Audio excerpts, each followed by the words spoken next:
avec notre cher Radim Actustar. Et là, c'est destination la Guinée.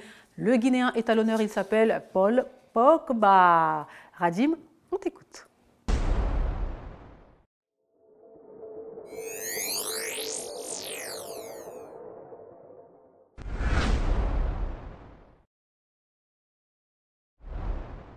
Oui, effectivement, aujourd'hui, on va parler de Paul Pogba, qui est un joueur de foot international français, d'origine guinéenne, bien sûr. Alors, on le surnomme la pioche pour ses talents de footballeur. Il est né en 1993 à Lagny-sur-Marne, ici en France. Alors, il faut savoir que dès son jeune âge, il a été formé au Havre. Et ensuite, il va signer à Manchester United très jeune. Et par manque de temps de jeu, il va signer à la Juventus de Turin en 2012.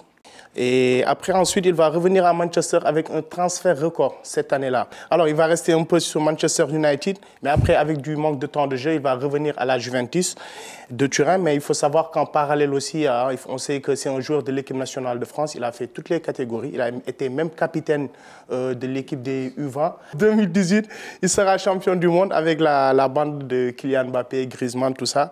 Alors, mais ce qui est impressionnant, ce joueur-là, il est bourré de talent, mais sa carrière va prendre une autre tournure. Alors, il faut savoir qu'en 2021, Paul Pogba a été menacé par arme. On lui a essayé de lui suturer des millions d'euros. Et qui est à l'origine de tout ça? D'après les enquêtes, c'est son propre frère, Mathias, et ses amis. Donc voilà, qui ont voulu l'estorquer et ils lui ont menacé de publier une vidéo compromettante de lui. Donc après ça, il y a eu ses blessures. Mais 2023, alors qu'il était à la Juventus, le tribunal antidopage italien l'accuse de dopage.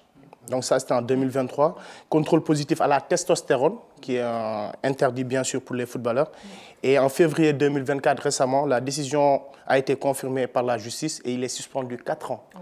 Donc quand on fait le calcul, il aura 35 ans. Donc on peut dire que sa carrière de footballeur est finie.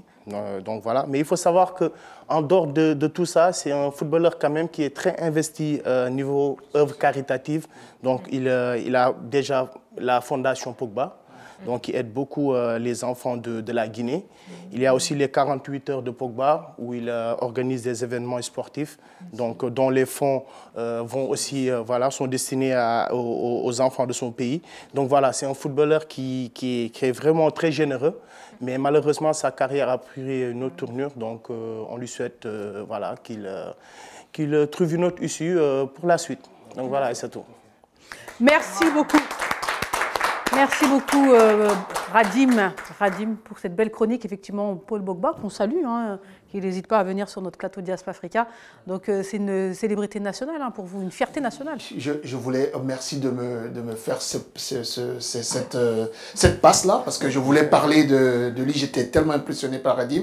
Quand il parle, Paul Pogba, c'est un garçon qui a un cœur énorme. Je le connais personnellement. Je connais toute sa famille, je connais de quoi ils sont capables. Mais bon, il y a eu ce problème avec son frère. Vous savez, l'argent, ça rend fou. L'argent, ça change les gens. Et pourtant, Pogba, c'est quelqu'un qui a investi tout ce qu'il gagne dans sa famille.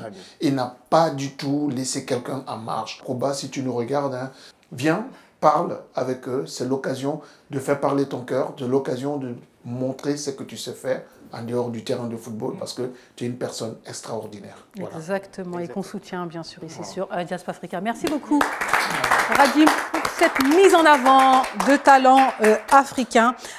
Votre famille est en Afrique? Pour envoyer de l'argent de l'Europe vers l'Afrique, c'est immédiat. Et oui, en quelques secondes, c'est arrivé. C'est ça, Orange Money Europe.